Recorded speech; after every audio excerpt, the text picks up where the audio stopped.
Howdy, folks. It's Meandering Mike in the Man Cave of Madness. It's just after midnight, and we are continuing Britannia. We are in turn 14, the middle of it. We are now ready to do the Irish, Scots, Norsemen, and Dubliners. So let's get straight to it. The Irish are over here, occupying 2 provinces. They get a half point of growth for each. That's 1 point. They currently only have a half saved up. That's 1.5 is their total. Yeah, they're gonna sit. No sense in doing anything. Now, they could do something weird and go attack the Utes to free the Saxons up to attack the Danes, something like that. They would only be able to attack with one guy without leaving one of these open. The Welsh should probably take advantage of it. So they're going to squat. That's it. Bum. Irish. Done. Scots. Scotties. So they actually have 2 territories now. Half point each. 1 point. They're down at 0. They'd grown before, so they're up at 1. So they are not getting any bigger right now. 2 here, 1 there. Skye and Dalriada are worth the same amount of points to them.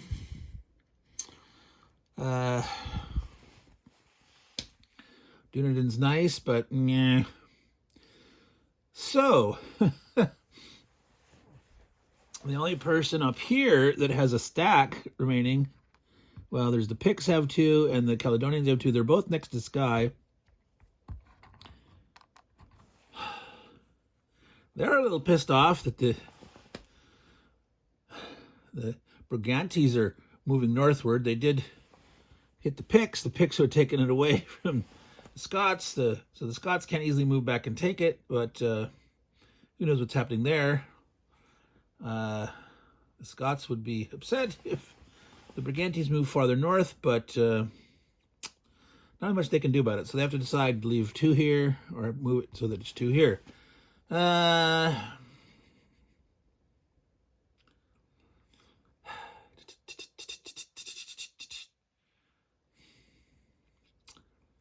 Scots have never really fought the Caledonians much, or at all. I think they're going to put 2 down here, make it definitely less likely that the Picts would attack here. They could attack there, but yeah, that's it for the Scots. Going through this one kind of fast so far. Norsemen are next. All right, what do we got for the Norsemen?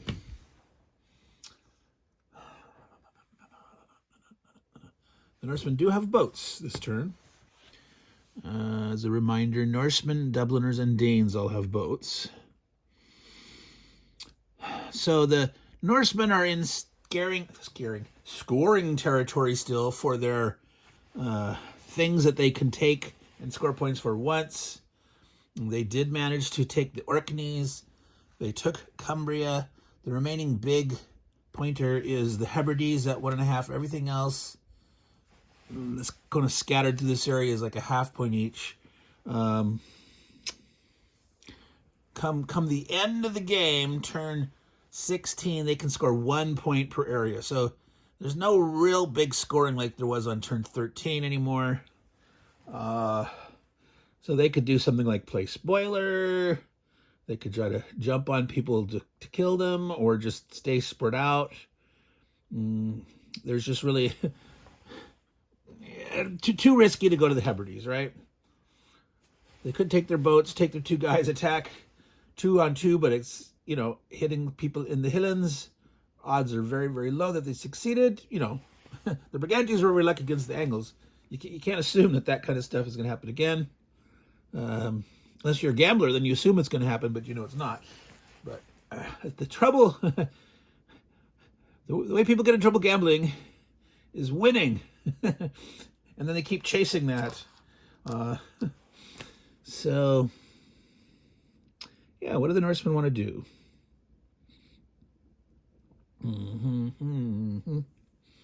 Oh, well, might as well do the growth. Gotta remember the growth. 1 point, half each there, 2 points. They had nothing saved up because they grew last time, so at 2, but they will get to grow next time. So it's probably not good for them to be silly all right now.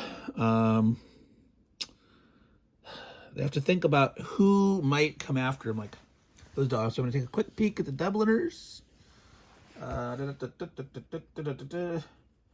turn 16. They're all about York and Cumbria, so they are after Cumbria. That's 2.5 points with them. York is 4, and a few other ones here are worth 1 point each. So they could just stay in Cumbria to try to deny that to the Dubliners. That would make more sense than, say, trying to attack here. The Dubliners may end up attacking it.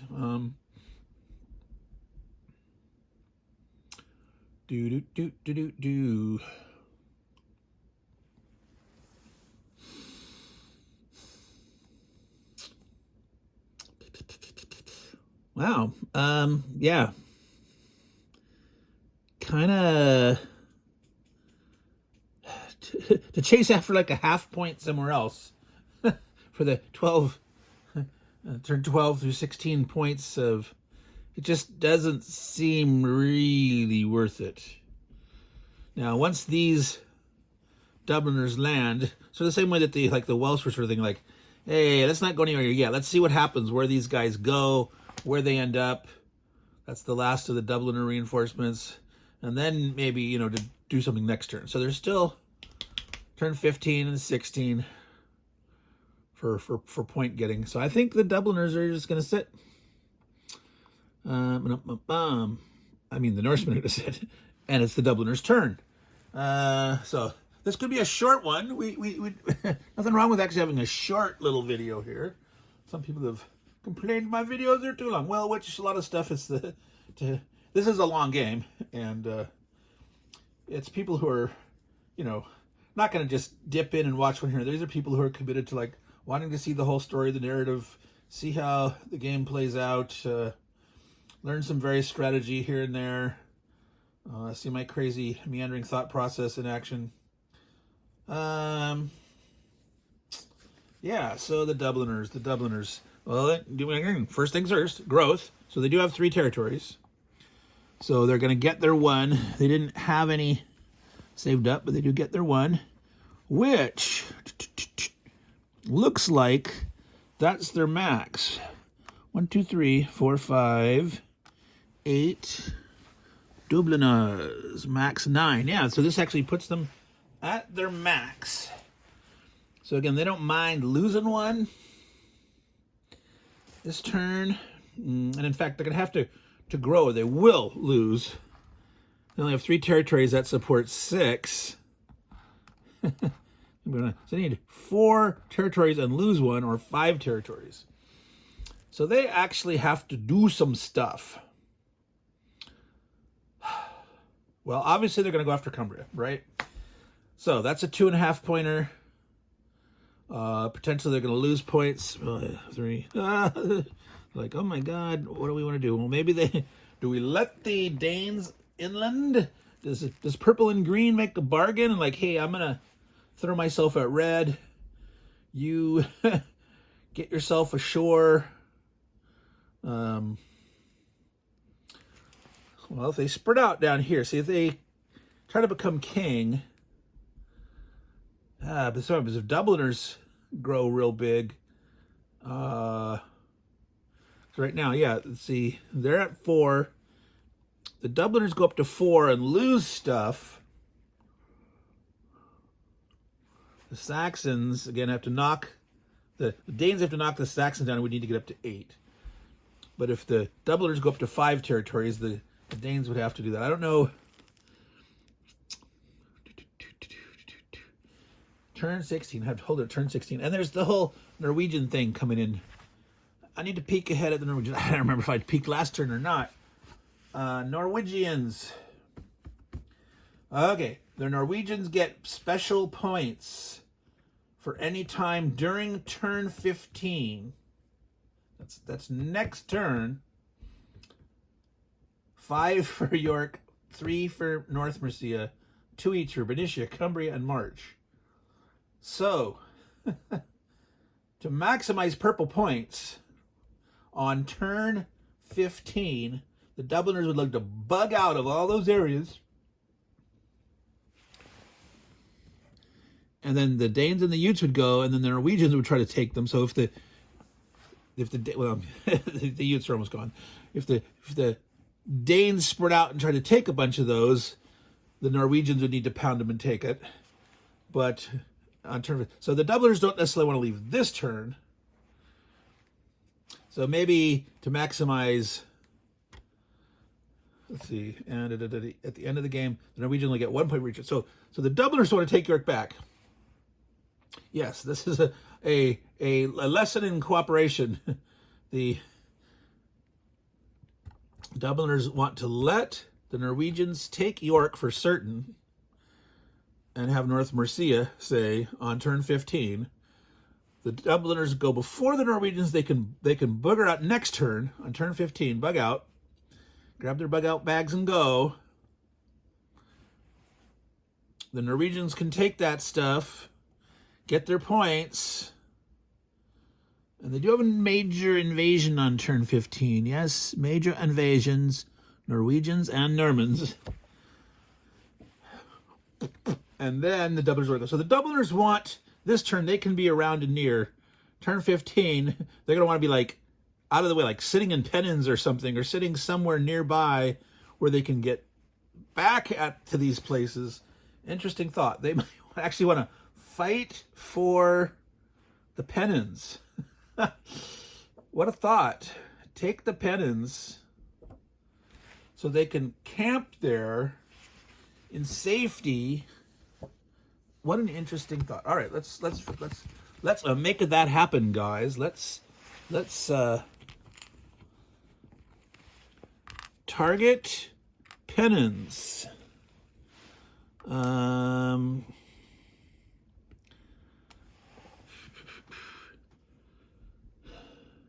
The Norwegians will have a leader, Harald Hardrada. Harald, both A's, not Harold. Harald Hardrada. So they could actually fight their way in there better, stronger, faster. But the Dubliners don't necessarily want to give up York. Keep it strong enough. So let's see, what can we go in here? So 1, 2, 3. Do they give up March? No, they can't afford to. Let's see. So they're going to 3. Do they go down to just having 2 in York? 3 against. No, there's no way they're going to take it. The odds are so low. I don't know if this is a good idea, folks. 3, 6. If they lose, 4, 3, 1, 1. So depending on what they roll. So if they come in 2 from here. Wait. All right, we're going to do this a little sneakier, differently.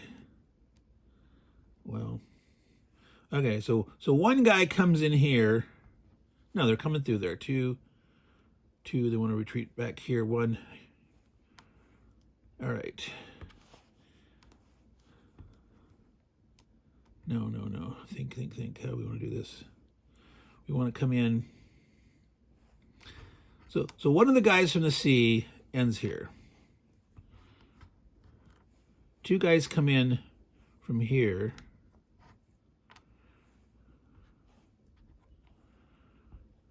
One of the guys, there's 3 from the sea. No.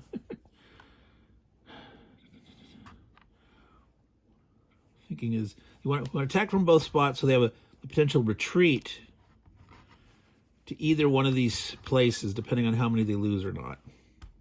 That's my goal in doing this funky stuff, right? Got to retreat back to where they came from.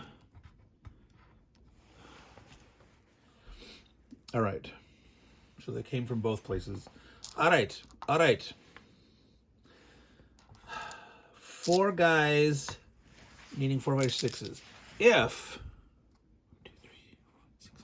If they lose 1 and kill nothing, they could elect to retreat, and they'd have 6 armies. Is that right? No, there's 2 here. 4.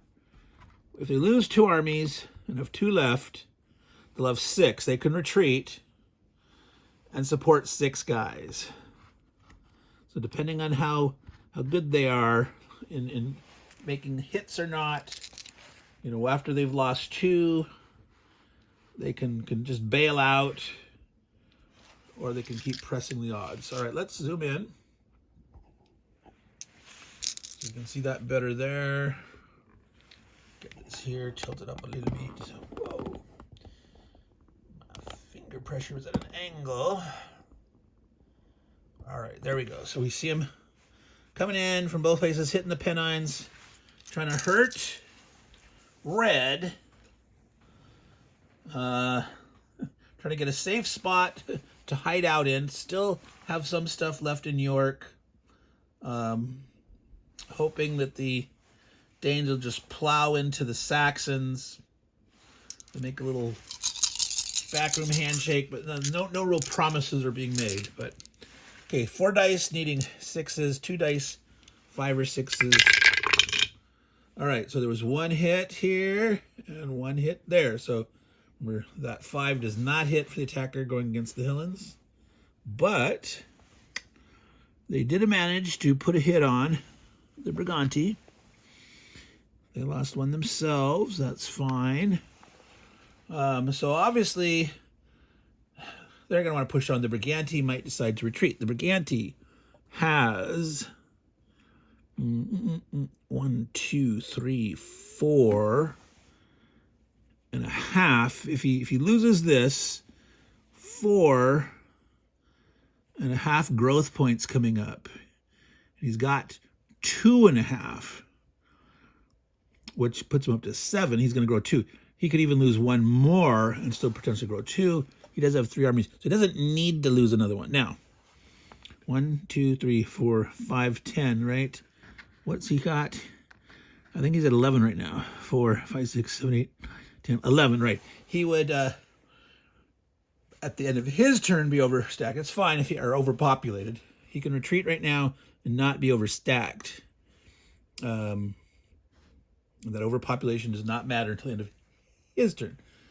So Bernicia or Lothian?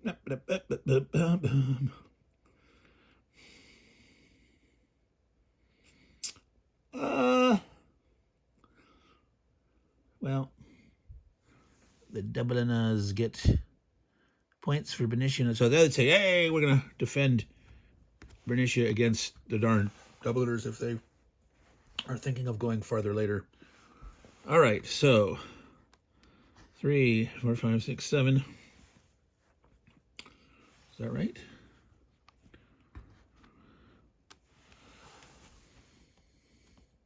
I lost 1. Was it 8 or 9? I thought, is my brain? It's 9. Am I missing someone? Did I boo-boo? Oh. I didn't put the growth on there. Yeah, we had enough to grow. Oops. 1, 2, 3, 4, 5, 6, 7. So we actually do have another 1. My brain was, well, he would have left it there. So here's now an overstack. That's an overstack. 3 in the clear.